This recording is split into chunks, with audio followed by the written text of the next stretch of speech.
I won't dive into the whole story of why I ended up out of my house at 16. Long story short, it had a lot to do with money problems and coming from a pretty broke family. My parents wanted me to get a job, but I wanted to stay in school, and that caused some serious tension. I also made the dumb mistake of sharing something really personal with them that, honestly, I should have kept to myself. Look, I'm not saying being homeless was any kind of upgrade.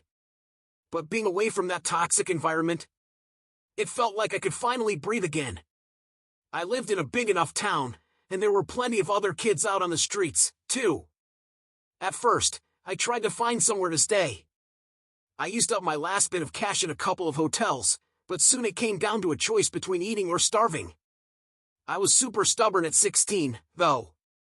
I absolutely hated the idea of asking anyone for help, and the thought of going to my school for assistance felt like giving up.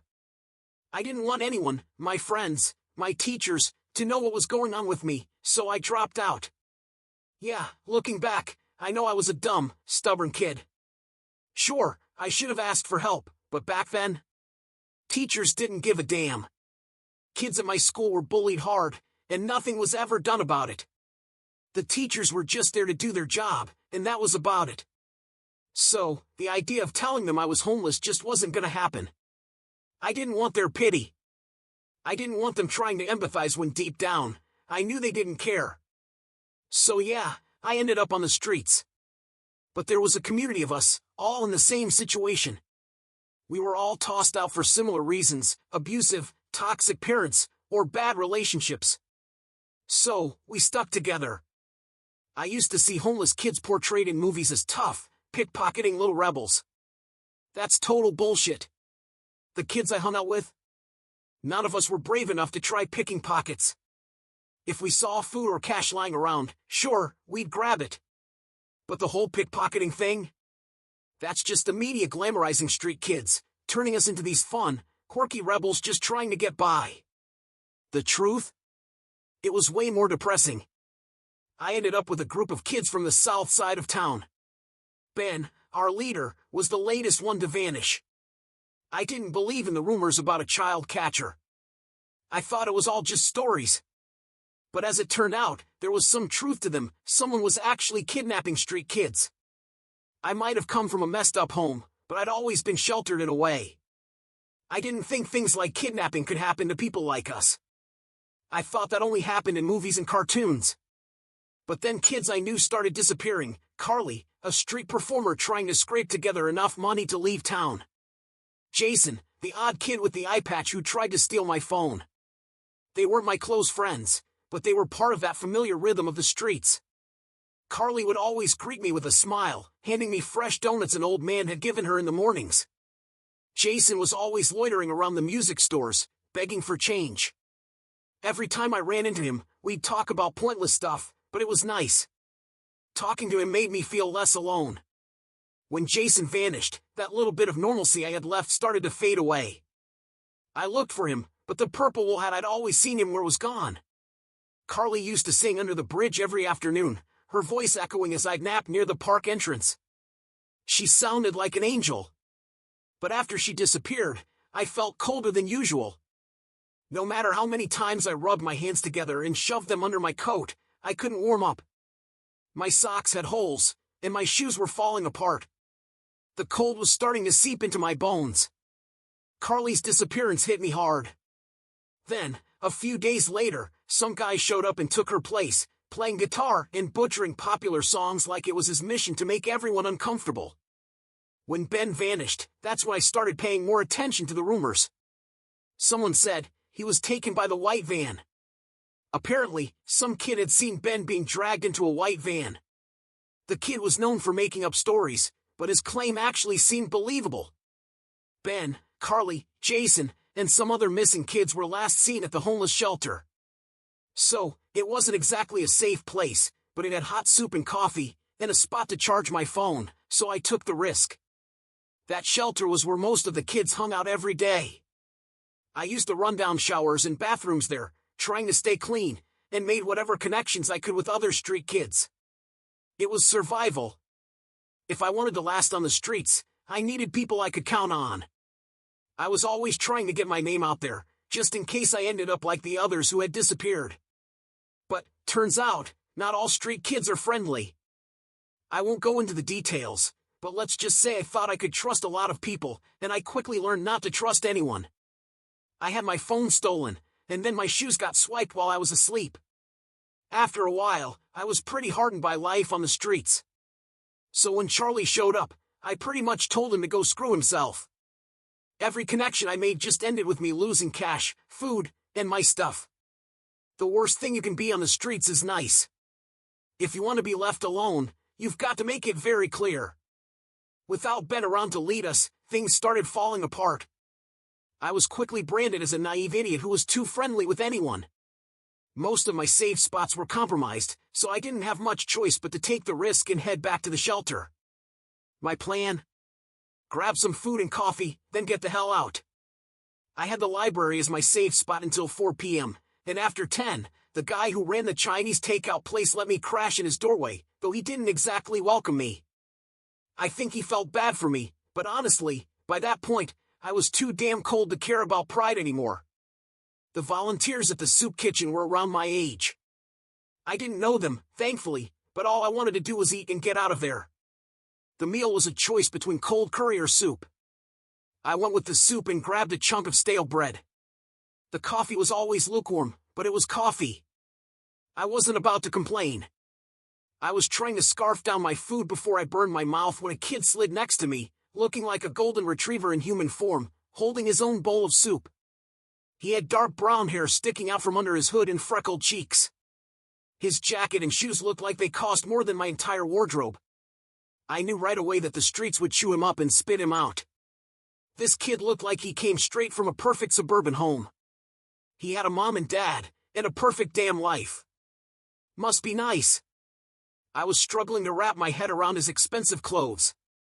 Sure, his hair was greasy, and his clothes were a little dirty, with holes in his gloves and grime on his face, so he was obviously roughing it, but still, he might as well have been walking around with a "Steal Me" sign on his jacket. "Take that off," I said, my mouth full of stale bread. That was all I could manage. I didn't want to say hi because hi would have been an invitation for him to come sit with me. I'd gone through 3 phones already, and I wasn't about to risk this kid taking mine. 2 years of messing with the wrong people had taught me to be extra cautious. I nodded at his jacket, and he gave me a confused look. "Huh? Put it in your backpack, idiot." I was just warning him from my own experience. I still had my dad's fancy watch and some shoes I bought with money from a summer job before I left home. I lost both of them because I didn't hide them well enough. Elizabeth and Mari, 2 older girls I thought I could trust, were now wearing my stuff. This kid had this doe-eyed look, like he was completely oblivious to how dangerous the streets could be. I had no idea how he'd lasted this long. If he was staying at the shelter, yeah, it was safer and warmer, but it also made him a prime target for whatever creep was kidnapping kids. "Unless you want to lose it," I added, finishing my soup. The kid kept eating, completely unfazed. "Your jacket," I said, flatly. I don't lose my patience often, but this guy was starting to test me. "Take it off, or you'll lose it." After being screwed over by Ben's idiot friends, it actually felt kind of good to be the jerk for once. The kid hesitated, then pulled off his jacket and backpack, awkwardly shoving the jacket into his bag. Then he sat there shivering like a fool, and I gave up, tossing him one of my spare sweaters. Street kids usually wanted something back when they did something nice, and I was waiting for him to ask for something in return. Instead, he just said, "Thanks," and pulled it on. "I'm Charlie," he said when I stood to leave, grabbing my pack. I told him I didn't ask and that it was nice meeting him. When he followed me, I thought maybe we were just walking the same way. But then I turned down an alley, and his footsteps hesitated before he followed. I was ready to tell him to get lost, but Charlie looked lost himself. He had that look on his face like he was trying to look tough but was failing miserably. This kid didn't look like he was going to rob me in my sleep. I didn't actually invite him to stay, but somehow, that's what ended up happening. When I got back to my spot, he dropped his bag and started rolling out his sleeping bag next to mine. I took advantage of his kindness, of that innocence that hadn't been completely crushed yet by the endless cold nights that never seemed to end. Midnight to dawn felt like an eternity, and I was never warm enough. My toes were always numb, and my fingers felt like they were frozen to the bone. The worst part was when I didn't have enough to eat, so I started daydreaming about food. But Charlie never lost that damn smile, even when he was freezing his ass off. I told him to grab food for us that night, and he came back with 2 pizza rolls and a can of soda to share. I asked how he got them, and he just shrugged with that stupid grin. This kid seemed to think I was into playing along with whatever weird, cryptic game he was on. Honestly, I didn't care how he got them. I started to see Charlie less as a nuisance and more like a friend. Charlie was loud, obnoxious, and his constant talk about his dreams of escaping this town and his situation drove me nuts. But still, he made me smile, even in the freezing cold. He never opened up about why he was on the streets. Instead, he always turned the conversation back to me. I didn't even realize how self-centered I was until I ended up spilling my entire life story to him. Then, when he started to share his own, I immediately fell back into talking about myself. In a way, I think I saw it like a competition. Oh, your life's bad? Well, look what happened to me. I waited for him to get frustrated or angry, but he just listened. He always listened. One day, it was snowing as we sat on a wall, our legs dangling over the edge, shivering from the cold. I don't even remember whose genius idea it was to sit out in sub-zero temperatures, but I remember feeling the icy wind on my face. Everything was covered in white. I probably shouldn't have enjoyed the snow. It was dangerously easy to freeze to death in these conditions.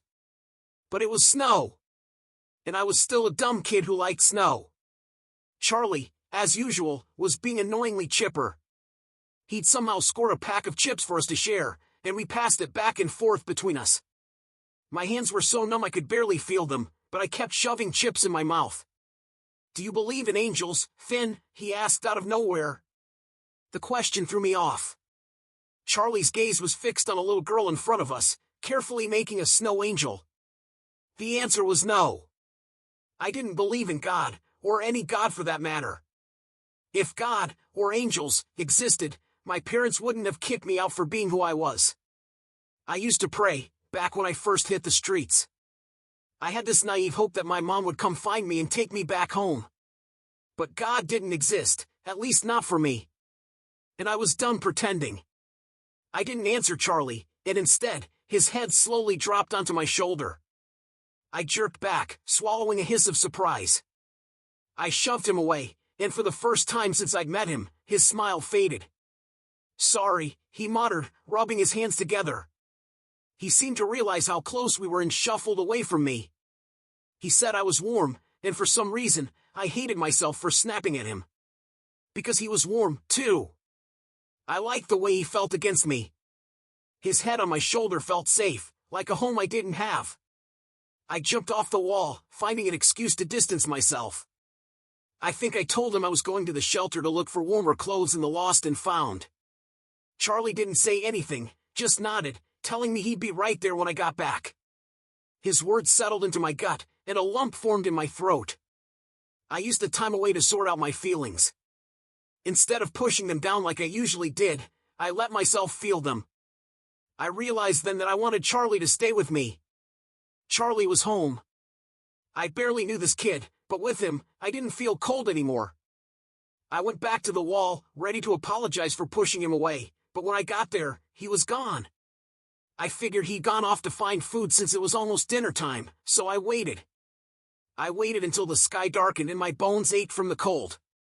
That's when I saw an old man who had been playing chess with pigeons earlier. Charlie had pointed him out, laughing at a particularly self-aware pigeon. I rushed over to him. "Did you see me earlier?" I asked, twisting around to point at the wall where Charlie and I had been sitting. The man nodded slowly. "Oh, you're looking for your friend?" He slid another chess piece across the board. "I think he walked off with some man a few hours ago." "What man?" My stomach twisted. I asked the old man to describe the guy, but he just shrugged. "I have bad eyes, kid."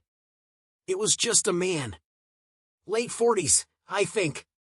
His expression softened when he saw the look on my face, and he reached into his pocket, pulling out a sour candy and dropping it into my hand.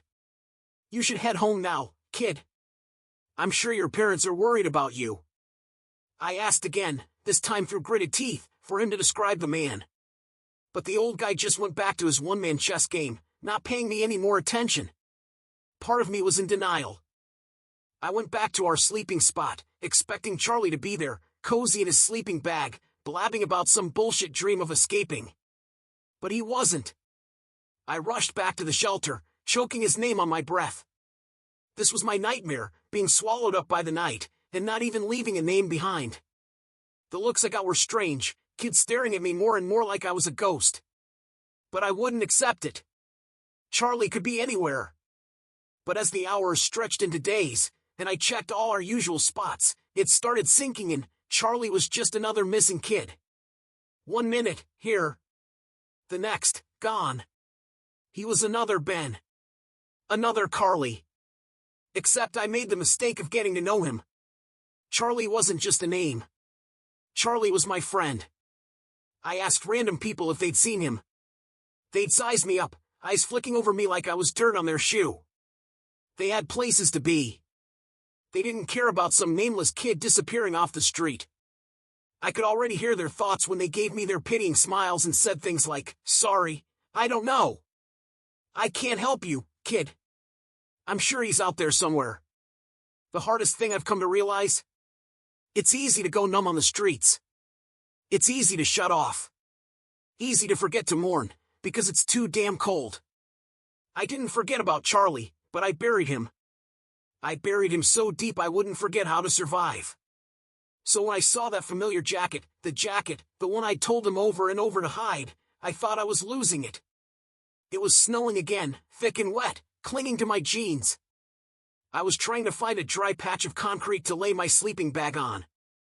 I'd traded a DS I found for a couple hand warmers from a kid who was nice enough to offer. And there he was. Somehow. Charlie. Standing in the middle of the street, in the dead of night. I didn't question how or why. I just ran to him and hugged him tight, mentally promising myself I'd never let him go again. Charlie was warm. His coat was thicker, and his backpack was nowhere to be seen. "Where the hell have you been?" I demanded, shoving him back. Charlie just grinned, and that's when I noticed something in his pocket, an iPhone. I was about to laugh, how the hell did he get an iPhone? But before I could even say anything, a clammy hand clamped over my mouth. Warm arms wrapped around my torso and yanked me backward. I screamed, but my cries were swallowed by the hand gripping my face, squeezing tighter until I couldn't breathe. I was dragged through the snow, my feet stumbling over ice. My body struggled to keep up as I was hauled down the street, lifted onto a stranger's shoulders, and thrown into the back of a van. It felt like it wasn't happening to me. All those nights I'd laid awake, terrified I'd be next. I never thought it would actually happen. I couldn't even scream. My body was paralyzed. I was dragged through snow, then shoved onto my knees on the freezing, jerking floor of the van. The shutters slammed down around me like a cage. I lunged forward, but I was trapped. "I'm sorry, Finn," Charlie's voice whispered in the cold, oppressive silence. The smell in the back of the van hit me, a thick, decaying stench that clung to everything. "But you're perfect for my father," he added, his voice flat, cold, wrong. "I hope this doesn't change things between us," he said, and his voice twisted like a knife. "We're still friends, right?" I screamed. That bastard. He played the part so well, I should have fucking applauded him. I slammed my fists against the shutters, but the van's engine roared to life, jerking forward and sending me tumbling back to the floor. I hit my knees, gasping as the air thickened with that awful, rotting smell. I stayed there, trying not to look, trying to block it out. The light was too bright, cutting through the darkness like a knife, burning the chill off my skin. But eventually, I couldn't avoid it anymore. I opened my eyes. In front of me, bodies. Most of them faceless, skin hanging off bones, their bodies already decaying. One of them caught my eye. Ben. His skin was a sickly gray, dried blood staining his face and clothes. I tried to roll him over so I wouldn't have to look at him, but his eyes were open, staring at nothing. I shoved him onto his stomach, but the sourness in my throat grew, and I gagged. I thought I was seeing things. But I wasn't. When I reached forward, my fingers touched them. Feathers. Twisted, rotten wings sprouting from slashes in his back, like they'd been sliced into his flesh. I scrambled back, my throat letting out a choked cry. Wings. Dead wings. His back had been torn open, and those wings were rotting, festering in his decaying body. Ben was dead. Carly's brown curls were hidden beneath another body, a much smaller one. Her pale blue coat, still visible, the yellow hat frozen to her head. Carly had one wing, just one, sticking out of her back while the rest of her deteriorated away. I tripped over something. Carly's backpack. I could see Jason's sneakers sticking out from the pile. I couldn't look. They had names. They were real kids. Carly. Ben. Jason. They existed. Even if this world tried so damn hard to erase them. Finn. Charlie's voice slipped through the shutters. I held onto that voice, desperate for it to be him. Charlie. Do you believe in angels? He asked again, his voice a little too casual, too innocent. But there was something twisted now. A madness clung to every word, like he was playing some sick game. I didn't answer. I wouldn't give him the satisfaction. After a while, his voice faded. No more taunting whispers. I just sat there, cold as hell, hugging my knees, trying not to die. I kept staring at the kids, the ones who vanished, their bodies contorted into something grotesque. The van lurched to a stop. I must have passed out for a second. Footsteps. The shutters slid open. And there she was, a middle-aged woman. Her smile was too kind, almost fake, like she was rehearsing it. But there was something in her eyes that made my stomach twist. She held her arms out. It's okay, honey, she said. You're safe now. Charlie stood beside her, arms folded, watching. Careful, he muttered, nudging her. His lip curled in disgust. And in the headlights of the van, I saw who he really was. A spoiled, psychotic kid with too much power. Charlie took a step back, his voice mocking. He might attack you, he said, grinning. Behind him stood a massive man, holding a gun aimed right at me. I had no choice. They yanked me from the van. The man wasted no time, slipping a shot into the back of my neck. I felt the world turn heavy, like my body had turned to stone. Someone scooped me up. Their arms were warm. The last thing I remember was the blinding light getting closer. I don't know how long I was out. Long enough for a real sleep, maybe. When I finally opened my eyes, I was staring at the sun peeking through a wooden door. My head was turned at an awkward angle. It looked like a farmhouse. I could smell hay and horse manure in the air. I was lying on my stomach, my wrists pinned down. Then, the pain hit. It started as a dull throb, then slammed into me like lightning. It felt like my back was on fire. My spine was on fire. Something sharp and cruel was wedged inside me, cutting me open. The thought of being sliced up made me scream, but it was all muffled by my own throat, hoarse from the pain. I passed out again. That time, it was a mercy. But the pain didn't leave. It was like a shadow, always pulling me back into agony before letting go. When I woke up again, the cold blade was at my back. I didn't feel the cut anymore, just the sick, painful tugging of stitches pulling me together. All finished, the man's voice said. The body's almost ready. But when? Charlie's voice sent a shiver up my spine. You said that last time, and the last 3 angels died, Dad. I could almost hear his eyes roll. Admit it, he said. You're just killing them, and you have no idea what you're doing.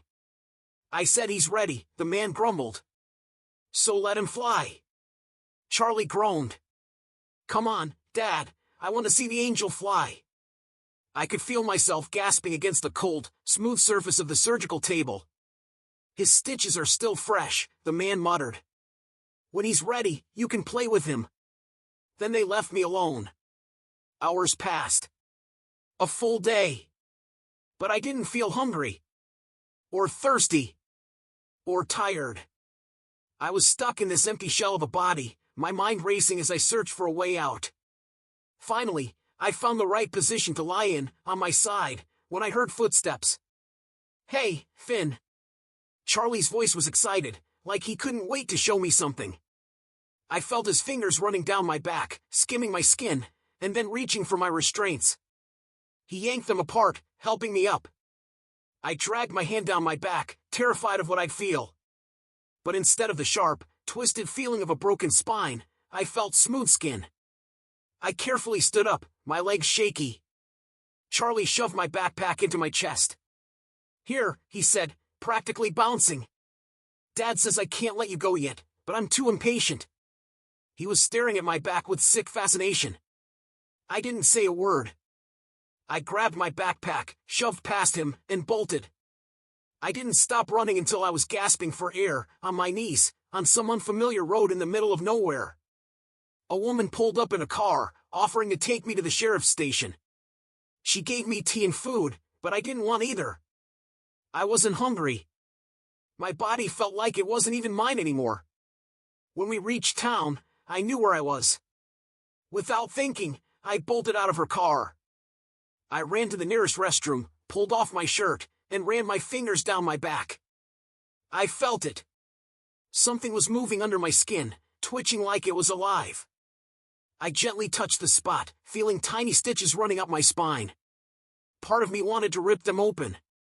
After one restless night on the street, I realized I couldn't do it anymore. I found the courage to ask for help when the pain in my back kept me up, the strange sensation of something pushing against my skin. I couldn't sleep on my back. Or my side. The only position that didn't make me scream was on my stomach. Winter turned to spring, and I felt like I was dying. I couldn't eat. I was weak. Maybe it was luck, or maybe something else. I ran into one of my old teachers. Mrs. W. She didn't ask questions, didn't probe. But she offered me a place to stay. That's what made Mrs. W. so special. No matter how much she wanted to know what had happened, she never forced me to tell her. She saw the scars. She saw me throw up what little food I could keep down. But she never asked. She asked me if I wanted to share anything, and I simply said, no. If anyone found out what was inside my back, I'd be sliced open again. I was 19 by then. I was tired, too tired, and in too much pain to care about accepting help. Mrs. W. let me crash in her spare room. She offered me food, but I couldn't eat it. All I could stomach was water, and even that felt like it might choke me. She took me to the ER once, thinking it might help. But when I started having a panic attack just thinking about letting a doctor see me, she promised no more hospitals. The pain kept getting worse. It laughed in the face of medication. It got so bad one night that I climbed onto the roof of Mrs. W.'s house and just let it consume me. I let the pain rip through me until I felt my spine split, and I sank to my knees. And then, I could feel them. Something was breaking through my skin, like extra limbs, twisting and stretching beneath my flesh. I freaked out, panicked, and with trembling hands, I forced them back into twin slits. That relief didn't last long. I couldn't eat. I couldn't drink. But at least I felt human again. Mrs. W. suggested I go back to school. I did. I went back to finish high school, at least. Eating and drinking got easier after that. My body started to get used to the lack of fuel. After graduation, I went to community college. Mrs. W. helped me buy my first place. I grew up. But there was always that gnawing feeling that something wasn't right with me. The pain never stopped. Sometimes, I'd have to rip open the stitches just to let them free. I still haven't tried to understand what they are. I'm terrified of them. Now, I'm 29. I live far from my hometown. I have a boyfriend, an apartment, and for the first time in my life, I almost feel human again. But last night, while I was waiting for the train, I could already feel it, the twitching, the pain creeping up my spine. It's worse now. Not just the pain. I'm sleepwalking again. I'll find myself blocks away from my apartment, with no memory of how I got there. I don't know why I'm still the same. Still don't want to ask for help, because whatever's inside me isn't human. So I keep my mouth shut. There was a homeless girl huddled in the corner of the platform. It's become my goal to help when I see kids like her. Whenever I spot a homeless kid, I point them to the nearest shelter. If they roll their eyes at me, I offer to take them there myself. I don't leave them until I know they're safe. I know they can be difficult, they don't trust authority figures, especially ones that failed them. But I want them to know they can ask for help. That there is help. I was halfway across the platform when I spotted him. Jason. He was wearing that same jacket, grown into a taller, more muscular frame, his face a little more mature, with a 5 o'clock shadow, talking loudly into an expensive phone. For just a second, I took my eyes off the girl. Just 1 second. When I looked back, she was gone. Like she'd never been there. I scanned the crowd, but the only thing I could see was her blonde ponytail, getting pulled away by a man through the crowd. I started to move, but someone yanked me back. No, Finn. Charlie's voice was suddenly in my ear. She has the perfect shape for my father, he murmured. His words kept me frozen, watching as the girl got farther and farther away, until she was nothing more than a speck. Then, she bled into nothingness. I want to see you fly, Finn, Charlie whispered. I twisted around. And he was gone. When I left the station, there was a bench with Charlie's old threadbare backpack sitting on it. Nothing inside, but I knew why he left it. He was telling me he's still watching. Charlie's bragging that he's taking more kids, right in front of me. I searched everywhere for that girl, but I couldn't find her. I asked a group of street kids, but they were defensive, too wary of me. I warned them someone was kidnapping them. They told me about 3 guys and a girl, the same blonde girl. They'd all vanished. When I asked when, their faces changed. They started looking at me with suspicion, and before I knew it, they were gone. Now, I've spent the last week looking for them. The only way I'll find these kids is by finding the sick bastard who took me, before he does to them what he did to Ben, Carly, Jason, and me.